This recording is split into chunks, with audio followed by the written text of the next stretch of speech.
हाय दोस्तों आज हम बात करेंगे rich dad poor dad book के बारे में, जिसके लेखक है रॉबर्ट टी कियोसाकी। दोस्तों इस बुक में ऑथर रॉबर्ट टी कियोसाकी के दो डैडी थे, एक अमीर और एक गरीब। एक बहुत पढ़े लिखे और समझदार थे, पीएचडी किए हुए थे और दोनों ने अपने 4 साल के अंदर ग्रेजुएट कार्य को 2 साल से भी कम समय में कर लिया था। इसके बाद वह आगे बढ़ने के लिए स्टैनफोर्ड यूनिवर्सिटी ऑफ शिकागो तथा नॉर्थ वेस्टर्न यूनिवर्सिटी और यह सब उन्होंने पूरी तरह से स्कॉलरशिप के सहारे किया। आथर के दूसरे पिता 8वीं क्लास भी नहीं पढ़े थे। दोनों अपने करियर में सफल थे।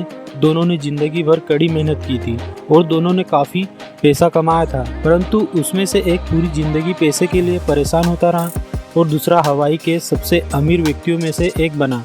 एक मरने पर उसके परिवार चर्च और ज़रूरतमंदों को करोड़ों डॉलर की दौलत मिली और दूसरे के मरने पर वह कर्ज छोड़कर गया। उनके दोनों डैडी उनको सलाह दिया करते थे, लेकिन उनकी सलाह एक नहीं थी। दोनों ही शिक्षा पर बहुत जोर देते थे, परंतु उनके द्वारा दिए गए सुझाव पढ़ाई के विषय अलग अलग थे। अगर एक डैडी होते तो दिक्कत नहीं होती, उन्हीं की बात मान लेते, लेकिन जब 2 लोग हैं तो वहाँ पर कन्फ्यूज़न आता ही है कि किसकी बात माने किसकी ना। समस्या यह थी कि अमीर डैडी अभी अमीर नहीं थे और गरीब डैडी अभी गरीब नहीं थे, परंतु पैसे के बारे में दोनों लोगों के विचार और नज़रिया एकदम अलग अलग थे। उदाहरण के तौर पर एक डैडी कहते थे पैसे का मोह माया सभी बुराइयों का जड़ है, जबकि दूसरे डैडी कहा करते थे पैसे की कमी ही सभी बुराइयों की जड़ है। लेखक कहते हैं मेरा बहुत सारा समय सोच विचार में ही गुजर जाता था। मैं खुद से बार बार इस तरह के सवाल पूछा करता था, उन्होंने ऐसा क्यों कहा? धन दौलत का विषय स्कूल में नहीं बल्कि घर पर पढ़ाया जाता है। शायद इसलिए अमीर लोग और ज़्यादा अमीर होते जाते हैं, जबकि गरीब लोग और ज़्यादा गरीब होते जाते हैं। लेखक कहते हैं मेरे 2 डैडी थे और मैंने दोनों से ही सीखा। मुझे दोनों की सलाह पर सोचना पड़ता था। इस तरह सोचते सोचते मैंने भी जान लिया कि किस व्यक्ति के विचार उसकी ज़िंदगी पर कितना ज़बरदस्त प्रभाव डाल सकते हैं। उदाहरण के तौर पर एक डैडी यह कहते थे कि मैं यह नहीं खरीद सकता, दूसरे डैडी कहा करते थे मैं इसे कैसे खरीद सकता हूँ। मेरे जल्द ही अमीर बनने वाले डैडी ने मुझे समझाया कि जब हम कहते हैं मैं इसे नहीं खरीद सकता तो हमारा दिमाग काम करना बंद कर देता है। इसके लिए बजाय हम यह सवाल पूछते हैं मैं इसे कैसे खरीद सकता हूँ तो हमारा दिमाग काम करने लगता है। और ऐसे ही दोनों डैडी में जमीन आसमान का अंतर था। एक डैडी की सोच थी कि अमीरों को ज़्यादा टैक्स देना चाहिए ताकि बेचारे गरीबों को ज़्यादा फायदा मिल सके, जबकि दूसरे डैडी कहते थे टैक्स उन लोगों को सजा देता है जो उत्पादन करते हैं और उन लोगों को इनाम देता है जो काम नहीं करते। एक डैडी सिखाते थे कि मेहनत से पढ़ो ताकि तुम्हें किसी अच्छी कंपनी में नौकरी मिल जाए, जबकि दूसरे डैडी कहते थे मेहनत से पढ़ो ताकि तुम्हें किसी अच्छी कंपनी को खरीदने का मौका मिल सके। एक डैडी कहते थे मैं इसलिए अमीर नहीं हूँ क्योंकि मुझे बाल बच्चों को पालना पड़ता है। दूसरे डैडी कहते थे मुझे इसलिए अमीर बनना है क्योंकि मुझे यह बाल बच्चों को पालना है। एक डैडी कुछ डॉलर बचाने के लिए परेशान रहे और दूसरे डैडी एक के बाद एक निवेश करते रहे। एक डैडी ने मुझे बताया कि अच्छी नौकरी तलाशने के लिए अच्छा सा बायोडाटा कैसे लिखा जाए। दूसरे ने मुझे सिखाया कि कैसे मजबूत व्यावसायिक वित्तीय योजनाएं लिखी जाए जिसमें नौकरियां दे सकूं। मेरे गरीब डैडी कहा करते थे मेरा पैसे में कोई रुचि नहीं है या पैसा महत्वपूर्ण नहीं है। मेरे अमीर डैडी हमेशा कहते थे पैसे में बहुत ताकत है। 9 वर्ष की उम्र में मैंने यह फैसला किया पैसे के बारे में अपने अमीर डैडी की बात सुन लूँगा और उनसे सीख लूँगा। फैसला करने का मतलब था अपने गरीब डैडी की बातों पर ध्यान न देना। हालांकि उनके पास कॉलेज की बहुत सी डिग्रियाँ थी, मेरे अमीर डैडी के पास नहीं थी। मेरे अमीर डैडी ने मुझे 30 साल से भी ज़्यादा समय तक सिखाया और तब तक जब तक कि मेरी उम्र 39 साल नहीं हो गई। इसके बाद उन्होंने सिखाना बंद कर दिया। उन्होंने यह देख लिया था कि मैं सब समझ चुका हूँ जो वह मेरी मोटी बुद्धि में भरने की कोशिश कर रहे थे। लेखक कहते हैं जब मैं 9 साल का था तब से मेरे अमीर डैडी ने मुझे 6 सबक सिखाए थे जो मैं इस किताब के माध्यम से आप लोगों के साथ शेयर कर रहा हूँ। सबक 1, अमीर लोग पैसे के लिए काम नहीं करते। रॉबर्ट टी कियोसाकी ने अपने अमीर डैडी से कहा कि मुझे अमीर बनना है, मुझे पैसे कमाने हैं। रॉबर्ट के डैडी ने कहा अगर तुम्हें अमीर बनना है तो तुम्हें पैसे बनाने होंगे, मुझे नहीं पता ऐसे कैसे बनाए जाते हैं। फिर रॉबर्ट टी कियोसाकी और उनके दोस्त माइक दोनों ने मिलकर पैसे कमाने की सोची और उन्होंने अपने पड़ोसियों के घर पर जाकर बोल दिया कि उन्हें जब टूथपेस्ट खत्म हो जाए तो रख लेंगे और उन्हें दे देंगे। रॉबर्ट और उनके दोस्त ने मिलकर टूथपेस्ट के खाली ट्यूब को इकट्ठा किया और उसे गलाकर सिक्के बनाने लगे, यानी पैसे बनाने लगे। लेकिन जब उनके पिता ने देखा और बोले रॉबर्ट घर पर सिक्के बनाना गैर कानूनी है, तो रॉबर्ट और उनके दोस्त का ये मिशन असफल हो गया। इसके बाद रॉबर्ट के पिता ने कहा कि अगर तुम पैसे कमाना सीखना चाहते हो तो तुम लोगों को माइक के पिता माइक के डैडी से सीखना चाहिए। माइक रॉबर्ट का दोस्त था और रॉबर्ट माइक के डैडी को अपना रिच डैड कहते थे। माइक और रॉबर्ट अपने रिच डैड के पास गए जानने के लिए कि पैसे कैसे कमाया जाता है। रिच डैड ने बोला, मैं तुम लोगों को पैसे कमाना तो सिखा दूंगा, लेकिन उसके लिए तुम लोगों को मेरे साथ काम करना होगा। उस काम के बदले मैं तुम लोगों को सिखाऊंगा। रॉबर्ट और माइक ने कहा हाँ। रॉबर्ट और माइक ने हाँ कर दिया और वह दोनों शनिवार को आते और 3 घंटे काम करते, जिसके बाद रिच डैड उन्हें 10 सेंट प्रति घंटे दिया करते थे। रॉबर्ट और माइक 10 सेंट के बदले वहाँ डब्बों की सफाई किया करते थे, लेकिन रॉबर्ट के लिए पैसे बहुत कम थे और वह यहाँ से कुछ सीख भी नहीं रहे थे। रॉबर्ट 3 हफ्ते बाद काम छोड़ना चाहते थे क्योंकि उनके पुअर डैड ने उनसे बोला कि 10 सेंट तो बहुत कम है। दोस्तों, सेंट यहाँ अमेरिका की करेंसी डॉलर का हिस्सा है। कम से कम 25 सेंट अपनी वेतन करवाओ, नहीं तो फिर छोड़ देना चाहिए। रॉबर्ट फिर अपने रिच डैड के पास गए और बोला, मैं यह काम नहीं करूँगा क्योंकि आपने बोला था सिखाने के लिए और आपने कुछ सिखाया नहीं, और इसमें मुझे पैसे भी बहुत कम मिल रहे हैं, इसलिए मैं यह काम नहीं करूँगा। फिर रिच डैड ने बोला, मुझे पता था तुम यह काम करना छोड़ दोगे। अगर तुम यह काम करते रहते और इससे तुम खुश रहते तो फिर मैं तुम्हें बोल देता कि मैं तुम्हें नहीं सिखा पाऊंगा, लेकिन मुझे खुशी है कि तुमने इस काम को मना कर दिया करने से, यानी तुम सच में कुछ सीखना चाहते हो और कुछ बड़ा करना चाहते हो। रिच डैड ने कहा, रॉबर्ट, क्या तुम सच में सीखना चाहते हो कि अमीर कैसे बना जाए? इसके लिए तुम जो काम कर रहे हो वो काम, लेकिन अब से तुम्हें इसके लिए पैसे नहीं मिलेंगे। रॉबर्ट ने बोला, पैसे नहीं मिलेंगे? इसका मतलब? रिच डैड ने बोला, नहीं मिलेंगे, पैसे तो नहीं मिलेंगे, और तुम्हें सीखना है या नहीं? रॉबर्ट ने कहा, ठीक है। लेकिन यह बात रॉबर्ट ने अपने पुअर डैड को नहीं बताई कि उन्हें अब पैसे नहीं मिलेंगे इस काम के लिए, और ऐसे ही रॉबर्ट बिना पैसे के काम करना सीखे। एक दिन उन्हें दिखा कि कोई कॉमिक्स बेचने वाला आया था। उन्होंने वहाँ से देखा और उन्हें एक विचार आया कि फिर हम और माइक दोनों कॉमिक्स का बिजनेस शुरू करते हैं। फिर रॉबर्ट ने माइक के घर में एक कॉमिक्स की लाइब्रेरी खोल दी और माइक की बहन को वहाँ लाइब्रेरियन बना दिया। ऐसे ही रॉबर्ट और माइक लगभग हफ्ते के $10 कमाई कर लेते थे और उसमें से $1 माइक की बहन को दे देते थे, और अब रॉबर्ट फ्री रहते। उन्हें अब पता चल चुका था कि पैसे के लिए काम नहीं किया जाता, बल्कि पैसे हमारे लिए काम करता है। रॉबर्ट कहते हैं, ज़्यादा तनख्वाह देने के बजाय हमें रिच डैड ने हमें इतनी बढ़िया नसीहत दी। सबक 2, पैसे की समझ क्यों सिखाई जानी चाहिए? अगर अमीर बनना है तो पैसे की समझ होनी चाहिए। संपत्ति असेट क्या होती है, दायित्व लायबिलिटी क्या होता है, आय क्या होता है, व्यय क्या होता है, इन सब चीज़ों के बारे में पता होना बहुत ज़रूरी है। रॉबर्ट के पुअर डैड पढ़े लिखे थे, अच्छे पैसे कमाते थे, लेकिन उन्हें पैसे की समझ नहीं थी, इसलिए वे पैसे बचा नहीं पाते थे और वे जितना कमाते उतना ही कर्जे में डूबते जाते, क्योंकि उनको संपत्ति दायित्व का अंतर नहीं पता था। हमेशा संपत्ति खरीदनी चाहिए। अगर आप अमीर बनना चाहते हैं तो आपको बस इतना जानने की ज़रूरत है। अमीर लोग संपत्ति असेट्स इकट्ठा करते हैं, गरीब और मध्यम वर्गीय लोग दायित्व लायबिलिटीज इकट्ठा करते हैं। मज़े की बात यह है कि उन लोगों को यह लगता है कि वह संपत्ति इकट्ठा कर रहे हैं। बहुत लोगों को यह नहीं पता होता कि जब वह एक नया घर ले रहे हैं तो उनका संपत्ति है या दायित्व, जबकि एक घर दायित्व है, असेट्स है, क्योंकि इसमें हमारे पैसे खर्च होते हैं, ना कि यहाँ से हमें पैसे मिलते हैं। रॉबर्ट पढ़े लिखे पुअर डैड का फाइनेंशियल स्टेटमेंट में जितना आय है उतना ही व्यय है, मतलब जितना वह कमाते थे उतना खर्च कर देते थे, और संपत्ति उनके पास बहुत कम थी। और रॉबर्ट के रिच डैड की आय ज़्यादा थी और व्यय कम, और संपत्ति इनके पास ज़्यादा थी और दायित्व कम था। और नतीजा यह होता है कि अमीर लोग और अमीर होते जाते हैं और गरीब लोग और गरीब, क्योंकि उन्हें पता नहीं होता कि उन्हें अपने पैसे कहाँ खर्च करने हैं और कहाँ नहीं।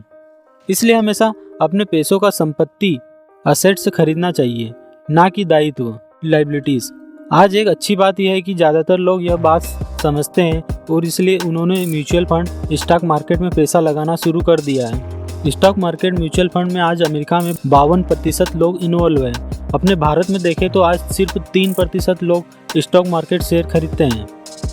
निवेश में हुई बढ़ोतरी के कारण ही हमने स्टॉक मार्केट में इतनी तेजी देखी है। आज मध्यम वर्गीय की बढ़ती मांग को पूरा करने के लिए नए नए म्यूचुअल फंड बनते जा रहे हैं। म्यूचुअल फंड इसलिए लोकप्रिय है क्योंकि वह सुरक्षा के प्रतीक है। इस आसान सबक को याद रखें, अमीर संपत्ति खरीदते हैं, गरीब केवल खर्च करते हैं। मध्यम वर्ग दायित्व खरीदता है, परंतु वह यह सोचते हैं कि वह संपत्ति खरीद रहे हैं। सबक 3, अपने काम से काम रखो। ज़्यादातर लोग दूसरों के लिए काम करते हैं, बस अपने लिए काम नहीं करते। वह पहले तो कंपनी के मालिक के लिए काम करते हैं, फिर टैक्स के कारण सरकार के लिए, फिर बैंक के लिए काम करते हैं। लोगों की ज़िंदगी में पैसे की तंगी इसलिए आती है क्योंकि वह अपनी सारी ज़िंदगी दूसरों के लिए काम करते रहते हैं। कई लोगों के पास तो ज़िंदगी भर काम करने के बाद भी अपने लिए कुछ नहीं बचता। असली संपत्ति कई तरह की होती है, जैसे ऐसे बिजनेस जिसमें मेरे होने की ज़रूरत ना हो और वो चलता रहे। मैं उनका मालिक जरूर हूँ, परंतु उन्हें लोग चलाते रहें। अगर मुझे वहाँ काम करना पड़े तो यह बिजनेस नहीं होगा, यह मेरी नौकरी होगी। मैं जितना काम करूँगा उतना मुझे मिलेगा। और स्टॉक, बॉन्ड, म्यूचुअल फंड, आमदनी देने वाला रियल एस्टेट, बौद्धिक संपदा जैसे संगीत, पटकथा, पेटेंट से मिलने वाली रॉयल्टी और हर ऐसी चीज़ जिसकी कीमत बढ़ती जाती है, ना कि घटती है। एक बार अपने बिजनेस को बनाने, उसमें निवेश करने का समय निकाल लेते हैं तो फिर आप उसमें जादू की छड़ी घुमा सकते हैं, जो अमीरों का सबसे बड़ा रहस्य है। यह रहस्य अमीरों को भीड़ से आगे रखता है और अपने काम से काम रखने का ही नाम जो आपको इस राह पर चलने के लिए मिलता है जिस पर हम लोग चलते हैं। सबक 4, टैक्स का इतिहास और कॉरपोरेशन की ताकत। अमीर डैडी ने माइक और मुझे यह समझाया कि इंग्लैंड और अमेरिका में पहले कोई टैक्स नहीं लगते थे। ब्रिटेन में 1799 से 1816 के बीच नेपोलियन ने युद्ध के समय टैक्स लगाया था और अमेरिका में 1861 से 1865 के बीच सिविल वार के खर्चे को जुटाने के लिए टैक्स लगाया गया था। 1874 में इंग्लैंड ने इनकम टैक्स को अपने नागरिकों पर स्थायी रूप से लागू कर दिया, इससे पहले नहीं था। अमीर डैडी कहते थे टैक्स का विचार लोकप्रिय बना और उसे ज़्यादातर लोगों ने सिर्फ इसलिए माना क्योंकि उन्हें यह बताया गया कि टैक्स अमीरों को सजा देने और मध्यम वर्ग तथा गरीबों को मदद देने का साधन है। इसी कारण जनता ने टैक्स कानून के समर्थन में वोट दिए और यह वैज्ञानिक बन गया। हालांकि इसका मकसद अमीरों को दंड देना है, परंतु दरअसल यह उन्हीं लोगों को दंड देता है जिन्होंने इसका समर्थन किया था, यानी गरीब लोग और मध्यम वर्ग को। एक बार सरकार ने पैसे का स्वाद चख लिया तो उसकी भूख बढ़ती गई।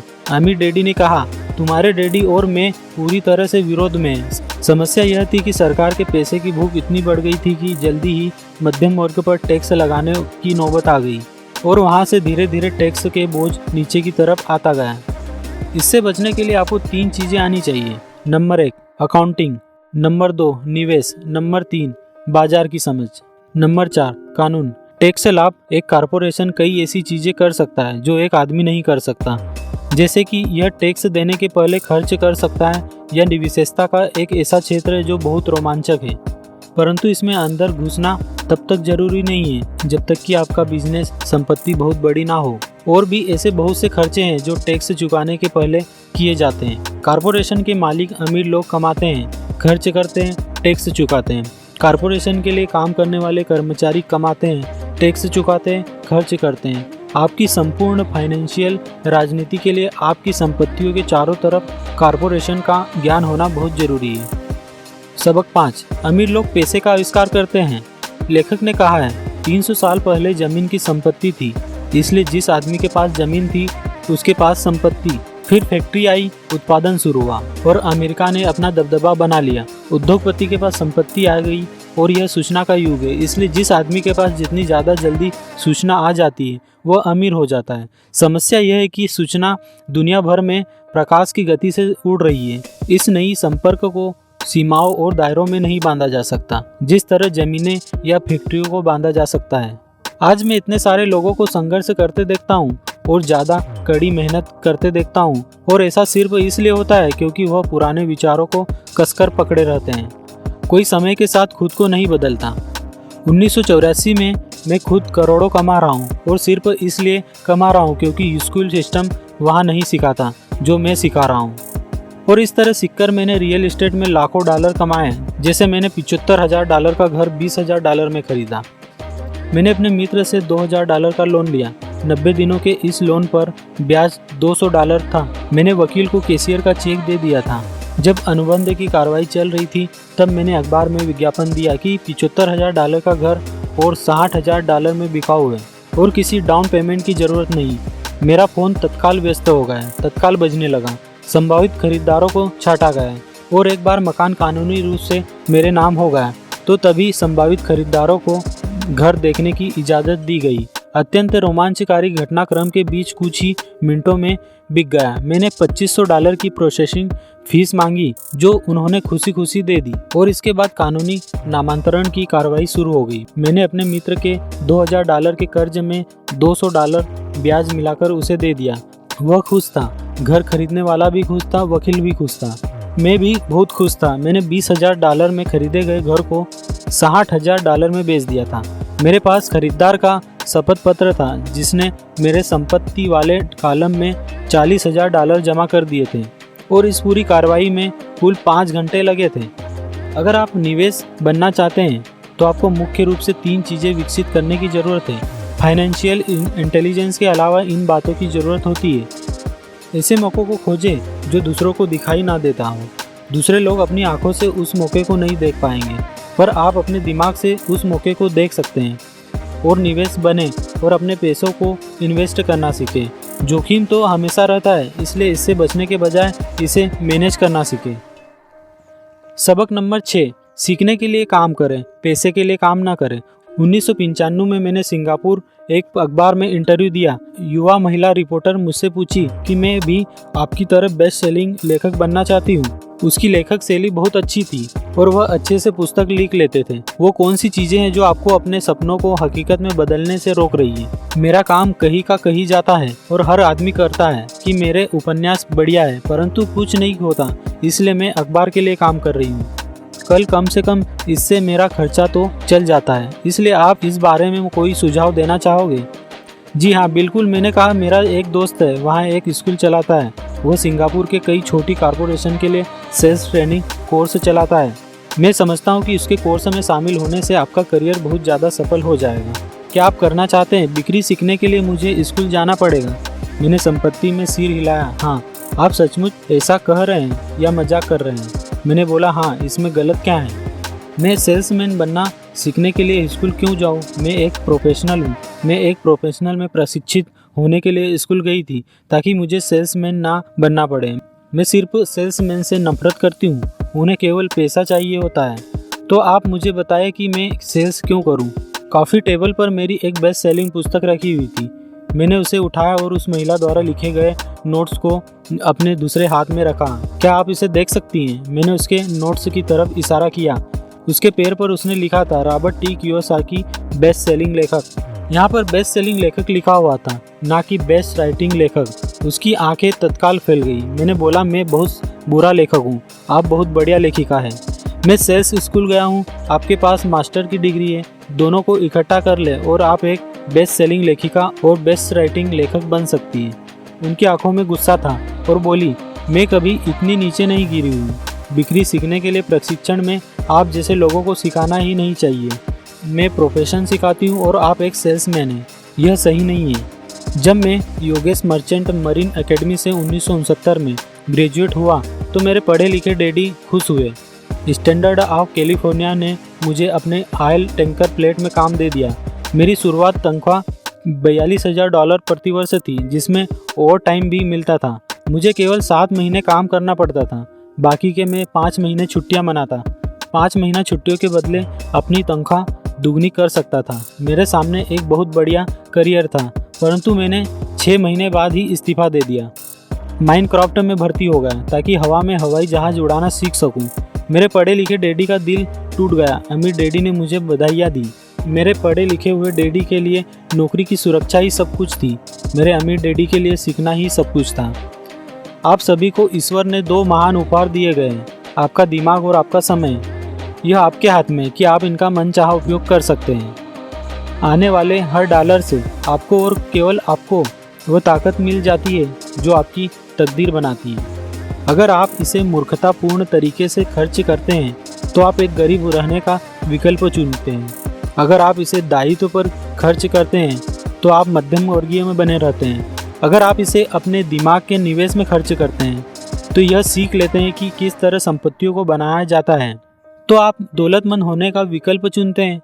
चुनाव आपका है, केवल आपका हर दिन हर एक डॉलर के साथ अमीर गरीब मध्यम वर्गीय होने का विकल्प चुनते हैं। अगर आप भी दोस्तों rich dad poor dad book को पूरा पढ़ना चाहते हो तो ये बुक किंडल एप्लीकेशन पर भी अवेलेबल है, यहाँ से आप पढ़ सकते हैं। दोस्तों अगर आपको ये बुक समरी पसंद आई हो तो इस वीडियो को लाइक ज़रूर करिए और ऐसे ही वीडियो देखने के लिए, बुक समरी सुनने के लिए हमारे चैनल को सब्सक्राइब जरूर करिए। थैंक यू दोस्तों।